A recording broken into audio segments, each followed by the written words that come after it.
Good afternoon. I'm still Bob Shrum, and I'm still the director of the Center for the Political Future here at USC Dornsife. Welcome to all of you who are with us in person, who are watching on Zoom, Facebook Live, or YouTube, and everyone who will hear this discussion on our podcast, Let's Find Common Ground. I'm excited about today's focus on Gen Z. When it comes to our democracy, are they disillusioned and disengaged? But first, let me take a brief minute to invite all of you to the next programs on our fall calendar. On September 18th, I will get together on Zoom to examine U.S. presidents and civility in our politics with Fred Ryan, former assistant to the president and chief of staff for Ronald Reagan, former publisher of the Washington Post, now director of the Reagan Presidential Foundation Center on Civility and Democracy. And we are delighted that the Reagan Presidential Foundation is co-sponsoring that conversation with us. Fred, by the way, is an honors graduate of USC and USC Law School. A little later that same day, in partnership with the Schwarzenegger Institute and as part of the Jeff and Sue White Dialogue series at our political center, you were invited to what promises to be a lively exchange here on campus and on social media with former U.S. Senator Joe Manchin of West Virginia about his new book, Dead Center in Defense of Common Sense. Check our webpage for the place and time. Now let me introduce our moderator. Diego Andrades is not only a superb assistant director of the center, he is also anything but disillusioned and disengaged. After graduating magna cum laude from USC, he served as a public policy fellow at the Congressional Hispanic Institute, as a legislative fellow for Representative Pramila Jayapal, as a policy fellow for the Senate Subcommittee on Rules and Administration, and then as special assistant to the CEO of AmeriCorps during the Biden administration. We're fortunate that he's returned to USC to work with us. He's the perfect moderator for this panel. Take it away, Diego. Hi, Bob. Thank you so much for the kind remarks. And it's a real pleasure to be here and to talk about my generation, to unpack what happened in 2024, and then to look forward to what's going to happen come 2026 and 2028. I'm proud to be joined on stage with three amazing women who all lead organizations at the center of this Gen Z discussion. And today I want to think about these questions as we have our discussion.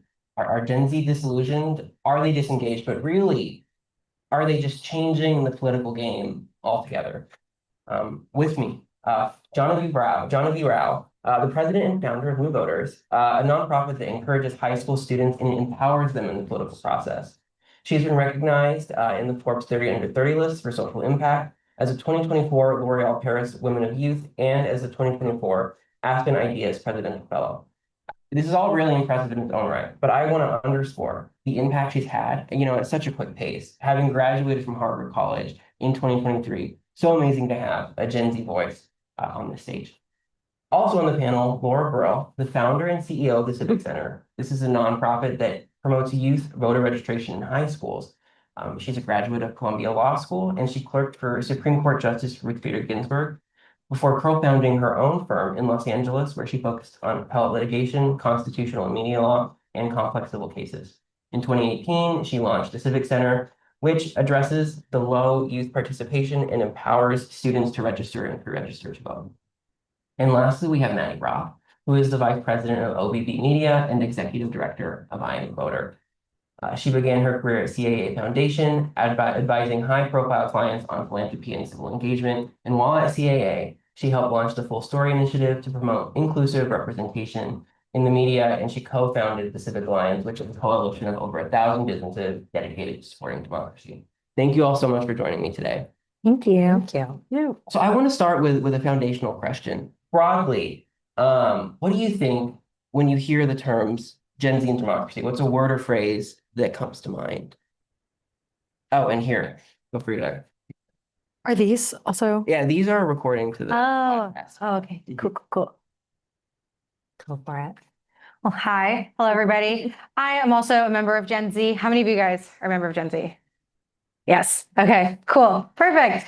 I was born in 2000, which is like kind of like the critical Gen Z moment, I feel strongly. But basically, when I think of Gen Z and democracy, I mean, I think it would be a mistake to call all of Gen Z a monolith. I think that there are incredibly engaged members of Gen Z, like all of you guys in this room, and then there are people who aren't. But I do think one thing that is like really important to underscore when I think about this is, it's like a barrage of stuff all the time is happening to Gen Z. Like we grew up with school shooting drills. We grew up like the year that like current seniors in high school were born, like an inconvenient truth had already come out. Like, kids in high school right now, like you guys were in high school, middle school when COVID was happening. Like I think that democracy, Gen Z, like current events, it all kind of ties up to like, it's like nonstop and it's continuing. And I don't necessarily I think it'd be a mistake to say Gen Z don't care. I think Gen Z care a whole lot. Like I care a lot about everything. Like I know, like I was literally talking about like the summer I turned pretty. Like I care a lot about that, even though I shouldn't. But I think that it's a matter of like how much you feel like that care can translate to change, and not only how much you feel, like how much you've been shown every single day when you care about stuff and stuff isn't happening. Like I don't even think it's disillusioned without merit. And that's my long-winded answer to Gen Z and democracy. Thank you. Thank you. I'll go. Yeah. I think when we were asked to think about this, I was trying to boil it down to one word, and my one word answer would be ill-served. And when I got into this work, it was really after the 2016 election, and my kids were in high school, and they're Gen Z, so I'm Gen Z adjacent. But I just got super curious at that time, why hadn't young people turned out, just going back to the 2016 election? And I became somewhat obsessed with this question. And the more I saw, the more I was like, there's so much opportunity. There's so much reason for young people to do this and get involved. And so we're so lacking in resources and dedication to helping young people feel involved and cared for in democracy. Hi. First of all, I feel like all of you should be sitting here. I'm not a member of Gen Z, but love Gen Z. I think my word that came to mind was like meh. Like it's like I think young people care deeply about democracy, care deeply about issues and change, but and the value of democracy, but like how that actually shows up and how it is or isn't serving them, there's a tension there, right? So it's like you can believe in the value of something, but it's not working how it's meant to for them. And I think, to Laura's point, like we're not equipping young people with the compass to be able to navigate democracy in the US right now. So yeah, just like a general meh is what I would say.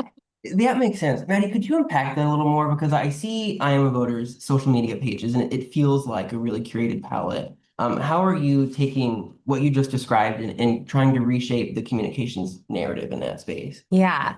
I think when we started I Am a Voter in 2018, and it was really, it was founded by a group of 25 women who were kind of leaders across entertainment, fashion, PR, not really coming from like a deeply nonprofit civic engagement background, but interspersed with experts and social impact folks. And I think from the get-go, from day one, we were like, how do we make voting and civic engagement cool and relevant? So, we looked at it like creating a brand. So it's a very kind of simple, black and white, aesthetically pleasing, design. It's also very like fact-driven, quick facts and kind of demystifying what voting is and looks like and like what your governor does, right? I think the second piece is like we wanted it to be really digestible and really shareable from the get-go, and it really thought about partners first. So everything we do, because it's like a largely volunteer-driven effort, is done through partners. So we partner with folks like NBA teams and Disney and celebrities, and the brand is meant to be adaptable for these brands to take, and then embed it into their existing strategy to reach the audiences they're already they're already reaching, right? Like we're trying to reach young folks where they are, and that's through the brands they follow, the creators they follow, the talent that, you know, that they're looking to. So the brand is a big piece of that. Yeah, that's really great. And we're going to talk a little bit more about exactly your comm strategy a little bit later. But I want to first dive into a really surprising phenomenon we saw in the wake of 2024. Earlier this year, Yale released a poll and they showed some data highlighting exactly what you just said. Gen Z, it's not a monolithic group. If you really parse through it, there's the older cohort of Gen Z who graduated high school, you know, right before the pandemic. And then there's the younger cohort of Gen Z who graduated after or during the pandemic. And when we had talked about 2024, everybody was talking about how Gen Z shifted further to the right. But if you really looked at these two groups differently, we had seen that shift was much more pronounced in the younger cohort. So Laura, you've been working with high school students since 2018. So you were there before the shift and then you were there after the shift. Have you seen this younger cohort of voters change a little bit? Yeah. I feel like I want to problematize the question a little bit because there's been a lot of polling about young people is not what it should be, in part because young people are registered to vote at such low rates. So this Yale poll looked at registered voters, and in the youngest cohort, it was looking at 18 to 21-year-olds only. So it was only 300 people in that group who they surveyed. And 18-year-olds, fewer than half of 18-year-olds were registered to vote in 2024, in the 2024 election. So so they're just going for registered voters. So there's more than half of this age group that they're missing. And so I just don't know what to make of their finding. They did have this finding that people in that cohort were more Republican than Democrat, but they also found 19% said they don't know. And so when we look at this don't know, and no party preference voters make up a huge percentage of young voters. And so when people say there's a shift to the right, I just think there's a big question mark around that, because certainly the Republican Party and Republican and right-wing media have had a decades long of investment in creating an ecosystem to drill their message home, and on the left that doesn't exist to the same effective degree. And so one way you could look at it is like, okay, there's been a consolidation on the right, and on the left it's more like yours, in a way, like meh, like people don't feel talked to, don't have the access, and they haven't necessarily made up their minds. And it could be in California, a lot of no party preference people, it's not really because they're more to the right. It could be that they're more to the left of the Democratic Party. And that's why they're saying they don't know, because they don't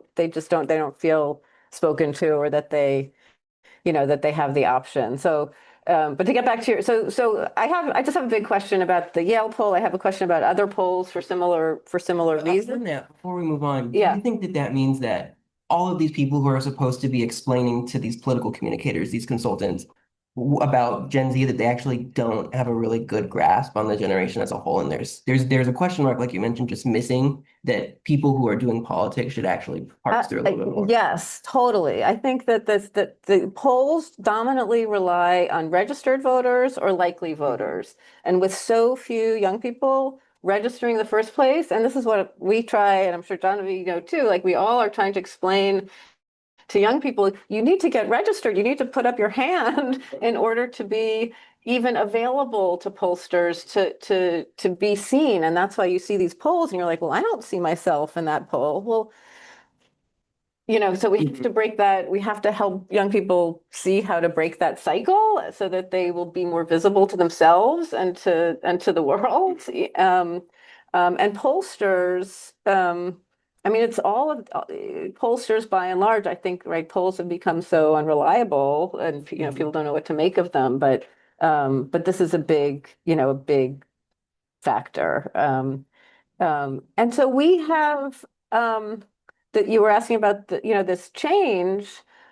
The students we talk to, and I think there is a lot of, good research on this, is like that young people are less identified with a political party in general and more issue oriented. And the students we work with are like they're concerned about their communities, they're concerned about affordability, they're concerned about justice and equality issues of all kinds, gun violence, like Jahnavi was mentioning, climate. I mean, that those issues haven't, I think that the ability of young people to discover what matters to them and how politics impact it, that's what is exciting to, most students we work with. And I just haven't seen a real change in that. Thank you.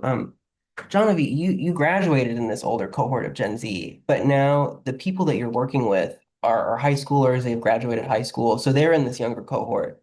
Do you see this? Do you have anything that you want to add about what you're seeing with this divide?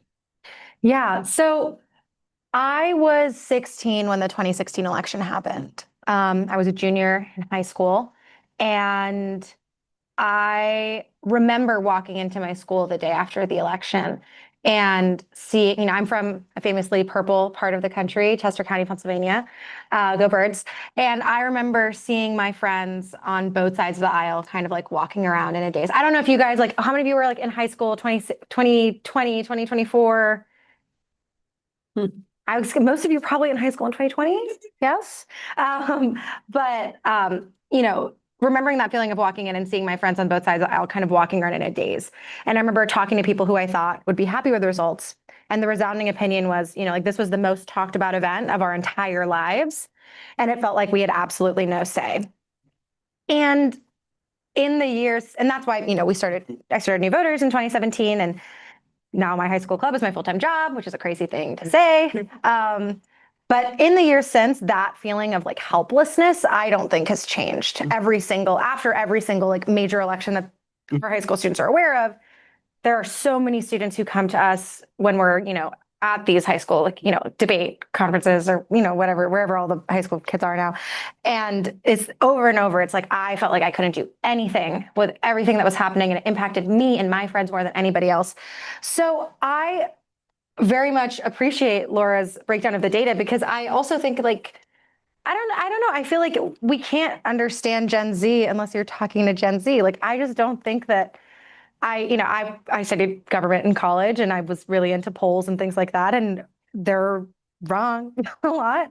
And yeah, I also think that if you try to like attribute the change in Gen Z's attitude to a partisan difference, you're missing the point, which is that it's not a partisan difference. It's that like, and I think Maddy was saying this earlier, like democracy just isn't working for young people. Like you said, like everything will be fixed if you just vote, and it's not. And I think that that's something that we're really navigating in New Voters, is like before it was enough to just be like, vote, have a seat at the table, and you'll then have a voice. And for me, that was very true. Like I felt helpless. I felt voiceless. And then I helped register my friends to vote. And then I voted, and I was like, wow, now I have a voice. This is great. And I think that what we're running into now is that young people like don't buy that anymore.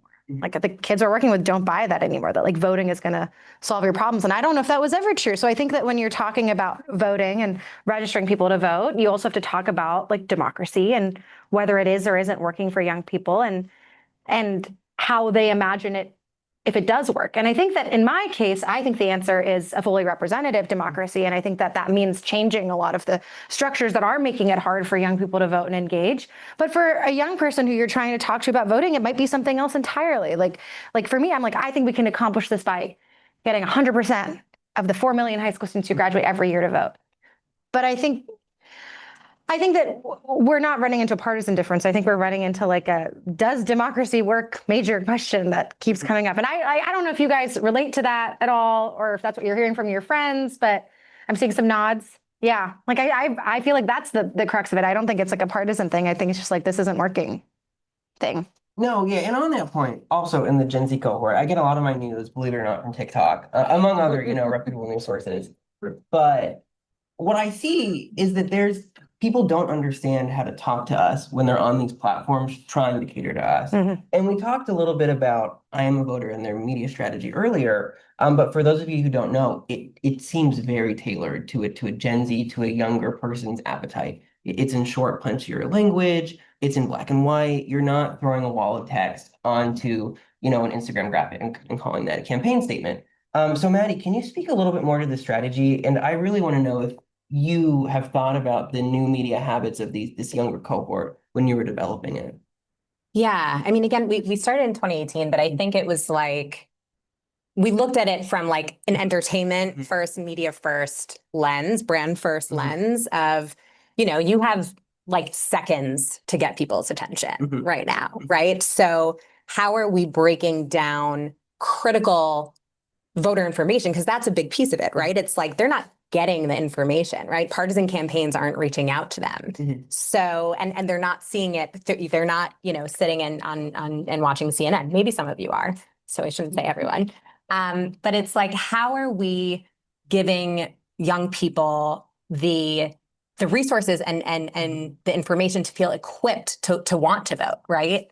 And so I think that was always a really big part of it, also steering clear from like too many acronyms, too much like flowery language, too much of the kind of more like ad-based patronizing tone and really just getting down to like, this is what this is why it matters, this is how it impacts your everyday. And then again, I think the big piece of it too was like, how does this translate to unlikely civic messengers, right? So if you're going into an Urban Outfitters, who are a partner of ours, like how are they relaying this information in a way that's going to resonate with their consumers, right? So I think it's like having the fact-based information and then trusting the messengers who've already built really strong communities and know how to talk to their audiences and to their fandom if they're talent, to use that information in the way that makes sense for them. No, that's really helpful context. And I want to talk about this media angle a little bit longer. Because for as long as I can remember, the Republicans have really dominated this new age media market.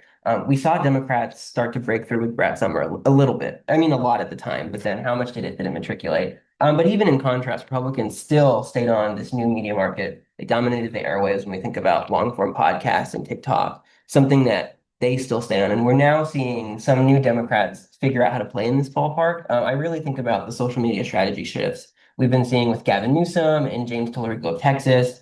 These are people who have built large followings and really tied into that new media market. And all of that to say, what does this new social media environment tell us? And what kind of communication strategy do we think Gen Z are looking for? And maybe what do Democrats need to do to be online and to capture these voters a little bit more? And whoever has thoughts, feel free to chime in. Start. I could talk about this all day. So you start. Yeah, it's such a complicated question, and so the Civic Center is nonpartisan, and so I come at it from from that angle, but I think the after the election, we had a lot at the 2024 election. There were people who were thinking they put a lot of money into, let's say, candidates, and they felt disillusioned and just didn't know what to do and what works because they thought they were making media buys that made sense. And so I think there's a lot of, and then there's people who have said to me, I'm only going to invest in partisan voter registration, which I think is, I'm going to be kind. I think it's not the right strategy. I could say something stronger, but I'll just say I think it's not the right strategy, especially for young people, because you're seeing so many young people are undecided. They don't know. They need to be. They need to be engaged. They need to be shown how the fact that they see things not working in the United States for them doesn't mean like democracy as a whole isn't the best path to safety, security, prosperity, global peace that they should, can embrace and improve upon, and that our country has the possibility of improving upon. And so there's a role for partisan work on persuasion, on motivation, and there's a role for nonpartisan work too. And I think there should be a lot of experimenting And I also think that I'm going to come back to voter registration and the stuff that I know, which is there's a lot of effort to say people think that like media is very important. I believe media is very important. I believe all of these, use the best digital tools that you can, and that will not solve the voter registration problem on its own, in part because most online voter registration systems, you need a state ID in order to use them. And most like 17-year-olds, high school students who we work with, don't have that. So the digital world and the media world can only, to the extent they're trying to take advantage of underlying online voter registration systems, they can only be so effective. They can't be more effective than the systems they're tying into. And so it has to be, I think, something that creates community, that is the best of both worlds, that is real, authentic online communities and real, authentic in real life communities where people find meaning, are with their friends, or with trusted messengers in the media and trusted messengers in their lives. Thank That's you. what I think about it. Anything else? Anything else to add to that? I totally agree with that. I mean, I think, a lot of our work is online and kind of partnership led, but I think coupling that with the incredible work that both of your organizations do, like it's imperative, and I think young people are more likely, and you could argue through like parasocial relationships or what that looks like with some of the creators they follow, but it's their friends, it's like their family who are telling them, hey, like I think you should register and like let's go do this. I do also I wanted to name that I think regardless of party, building that infrastructure, not just swooping in every 4 years, which is what happens. And with a big emphasis on ads, right? It's like, how are we building that infrastructure and supporting the organizations that are speaking to our young people every single day, and investing in them now, not just every 4 years. So that makes sense. And the age-old truth that I would love to see, long-term strategic investment in these groups. But turning the lens a little bit to today and what we're seeing under the Trump administration, Jahnavi, we talked a little bit earlier. I spent some time in Pittsburgh. You live in a swing state, and I know New Voters does a lot of engagement in the swing states in particular. Have you seen a vibe shift recently? Particularly, do you think that young voters feel differently today than they did at this time last year? I think I stand by my previous thing that it's more just like the solution doesn't seem that good. Yeah. Like the answer to our problems that people give us doesn't feel great. Like it doesn't, it's like you're trying to sell. Like I obviously love democracy, care so much about democracy. I'm motivated by the concept of democracy. I don't think that is motivating to young people. Like I don't think the concept of democracy is motivating to a group that have never seen it function the way that it's supposed to. So I'm going to be, I don't think that I think a lot of people were I don't think it felt surprising. I feel like I'm saying stuff that and like you guys all know, but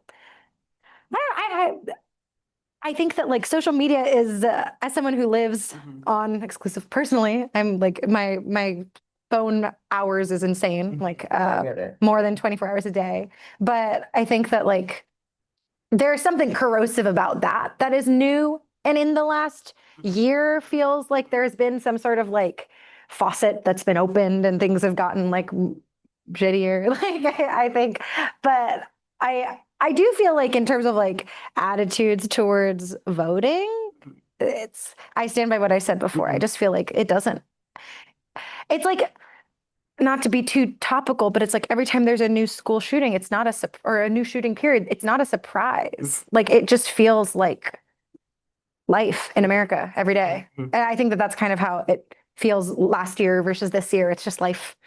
And not to be too dramatic about it, but yeah. No, and I get that. And building on that a little bit, even if we look specifically at President Trump's favorability, you look at young voters in February, and it was about 55%.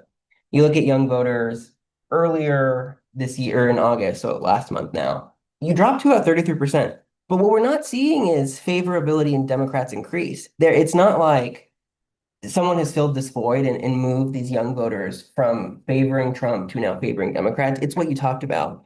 There's not a solution, and they're very aware of that. And I don't know, are you seeing this as well? Do you think that does anyone think the Democrats might be doing something that could eventually capture these young voters, or is there just this chasm of young voters, not young people, not knowing where to go and looking for what the solution is, and how do we speak to them? It's a big question. I think my quick answer would be, I don't think the response again, New Voters is totally nonpartisan, C3, Yes. all these things. I don't think that the response by the Democrats since the 2024 election has been something that would capture young people's attention. Like, I don't think that speaking as a member of Gen Z and then speaking as someone who works with a lot of people who are much younger than me, you mentioned Gavin Newsom's TikTok. Like, I don't know how much that's convincing. I feel like memes can only go so far. Like, I remember the most compelling social media thing I've seen, I Am a Voter, is genuinely up there. As well as this guy from North Carolina, Jeff Jackson. He was an attorney general. And then how many of you guys follow him, have seen him? He explains about what it's like to be on the North Carolina floor. And that was really compelling. I feel like you can't target Gen Z by being I'm gonna make it Bluey. We're not kids. We're not, we're more informed than any other, as much as people love to TikTok is bad. I know this and I use it every day, but it is bad. But also we're so much more aware of everything that's happening every single day. We live in a global media environment. We're constantly consuming it. So you can't treat young people like something separate and dumber, in some ways smarter and better. But I'm kidding.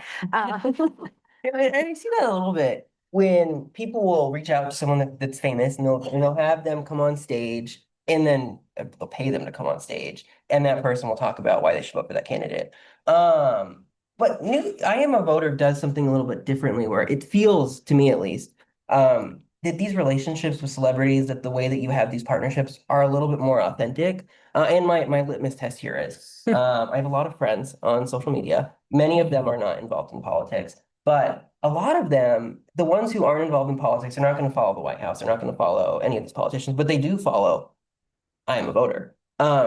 So can you talk about how you created these authentic partnerships and really invested not just in Gen Z, but in a more online electorate and people who could be in the electorate today? Yeah. Thank you for that, first of all. Of course. I think, again, I think we're trying to reach the people who aren't already being talked to, or who aren't, this room and know everything there is to know about the current news cycle, right? So, I think we believe, and I think this is stemming from some of our previous relationships also with, if it's a celebrity or it's a brand, it's we know that it's not going to work unless it's authentic to them, right? And their fan base is going to know that also. So I think it's starting from the place of what do you care about? Is this interesting to you? And how are we working with you to talk to your audience? And by the way, it could mean wearing a shirt that says I'm a voter, at your next press conference or whatever it is. It's kind of just that cultural nod to this is something I care about, and I want my community, my people to also know why I care about it. So I think it's, with anything, it's starting with that relationship and really tapping into what people already care about. That makes sense. And I know that I'll segue this first question. All of your organizations are nonpartisan. So I'll answer this to the way that you can best. But as we look to the 2026 midterms, the 2028 presidential election, do we think that the Republican Party can reasonably rely on young voters to turn out for them? Do we think that maybe Democratic voters might see a return to the umbrella? And then at large, and this will probably be easier to answer, what should either party really start to do to capture these voters beyond authenticity? But what kinds of values should they start displaying? What do these voters want? And how do we think campaigns can message to that? Oh, okay.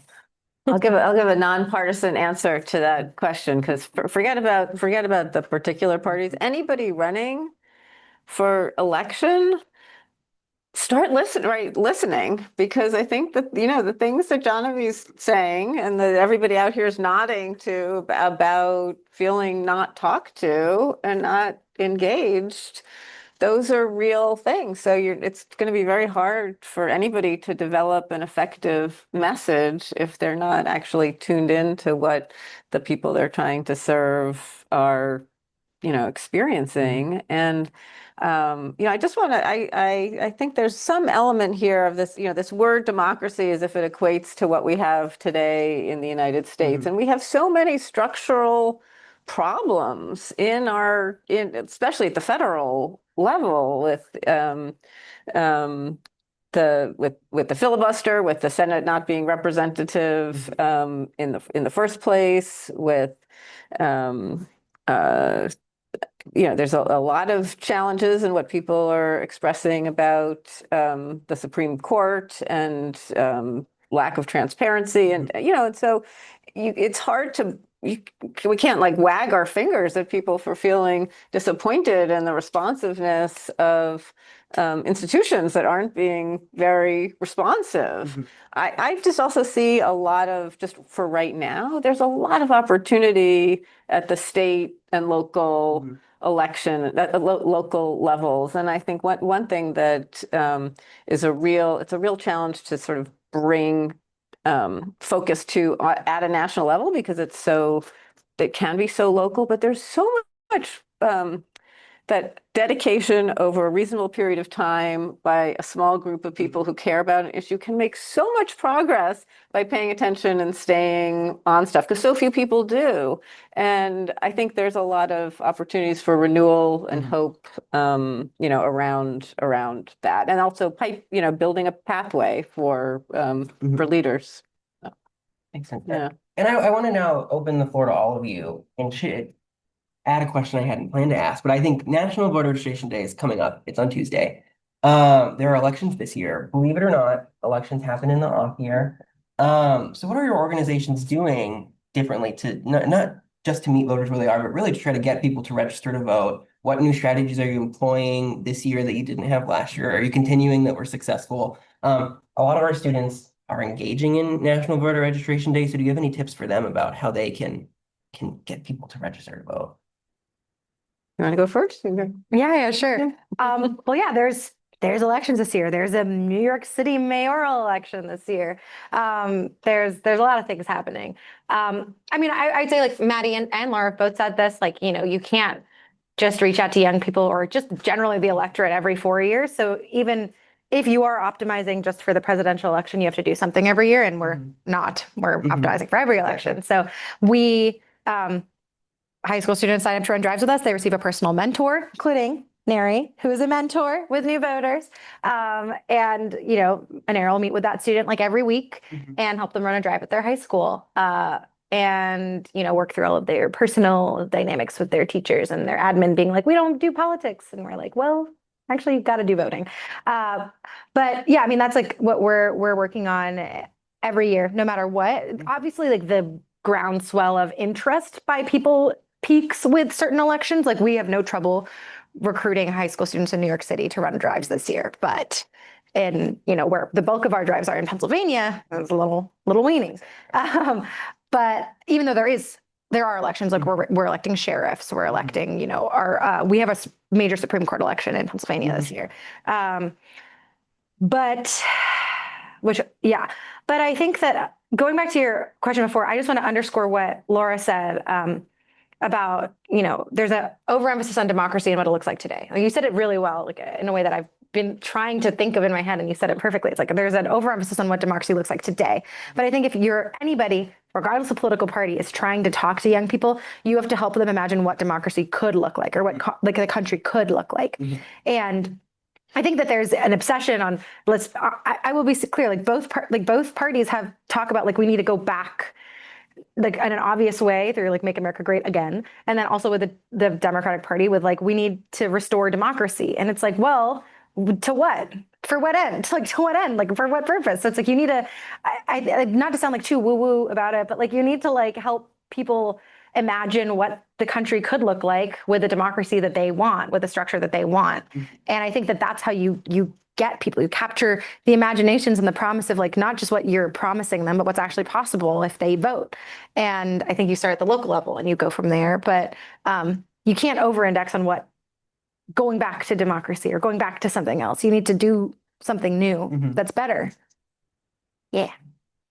I would just say, so right here, we're at a very unusual time here in California, because we have one of the most important elections, special election, November 4th, right here. Proposition 50 is going to be on the ballot and has the potential to change our representation here and to affect Congress. And so, to take, this is not, this in terms of campus possibilities, there's, how many people go to USC? You have like 10, what's the student population here? 40,000. You have 40,000 students, and probably, I'm guessing, fewer than a quarter of them live this year at the same address they lived last year.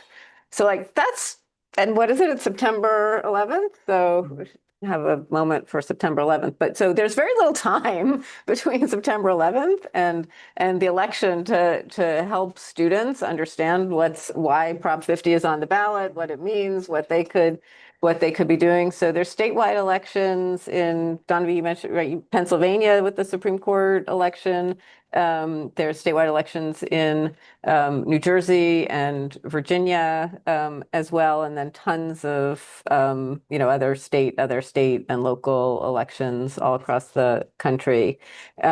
We have a sort of a national campaign for high school voter registration weeks, which started out as just 1 week, and then because it wasn't really, we're seeing that it's that 1 week, just having 1 week or 1 day, that's too hard for high schools.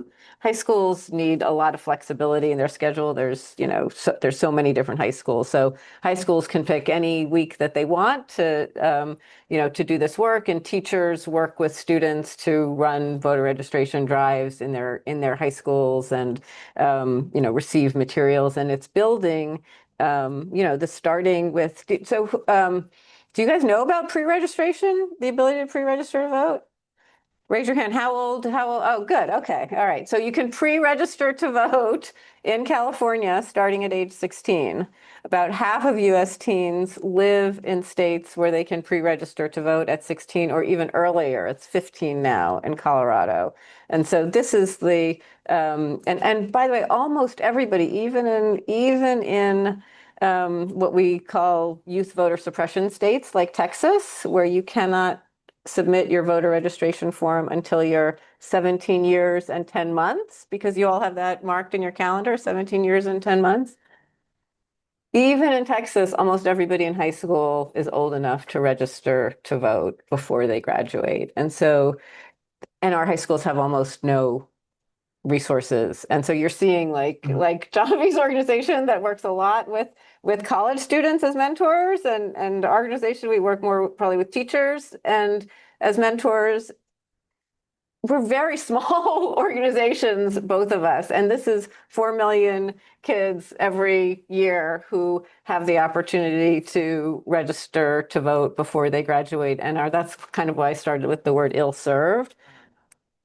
It's a huge democracy void that we could be filling, and so National Voter Registration Day is a great. We partner with them. I'm sure Jahnavi partners with them too, and so we kind of all try to get the ships sailing in the right direction to help with that. we're gonna move to audience questions right after Maddie speaks, but we have time for about 2 questions if you want to come line up over here. I'm gonna ask at the podium. But Maddie, anything you're doing this I'll be year? brief. Mhm. We have a campaign that we do, which is basically like everything can wait, register to vote. So it started because in 2018, we had a partnership with Vice, who's still like really cool and relevant at the time. And they shut down like everything, TV, online, everything, and just had the register to vote CTA. So so that's like our national campaign.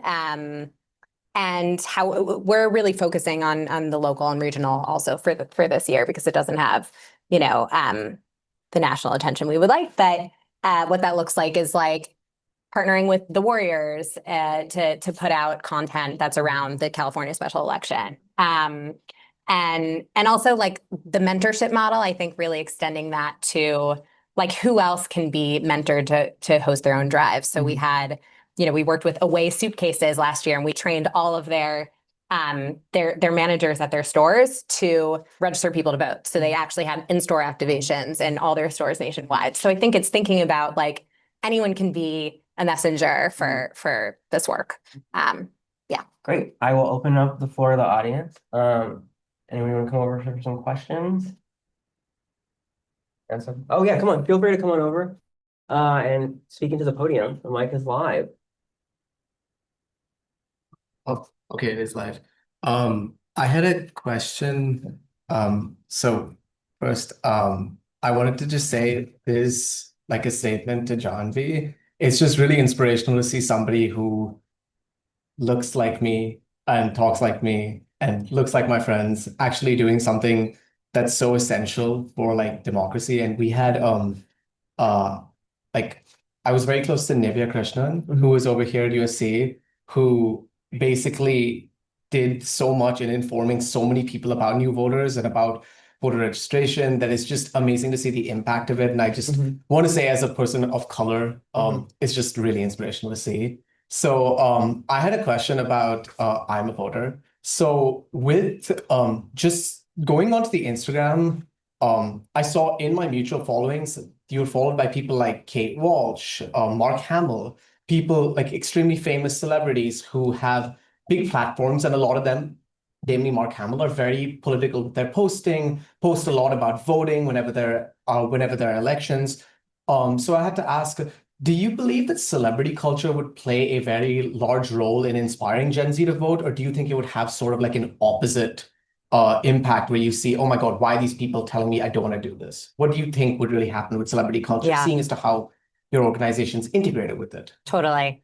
Yeah, I think it's like a layered answer. I mean, I think the old ways and just like how campaigns operate with surrogates of like celebrities, standing up on a podium and coming in and saying, go vote, and I think you should vote, like it's just not working, right? So where I think celebrities can be amazing and really useful tools is one, like if they already have a really engaged audience and fandom, and again, they know how to talk to their people, right? That's when I think they can be just mechanisms for really crucial voter information, right? So less about like, I'm a celebrity and I think you should go vote because I think it's, because that's what I think. It's more like, this is the information you need to get to ready to vote in California, right?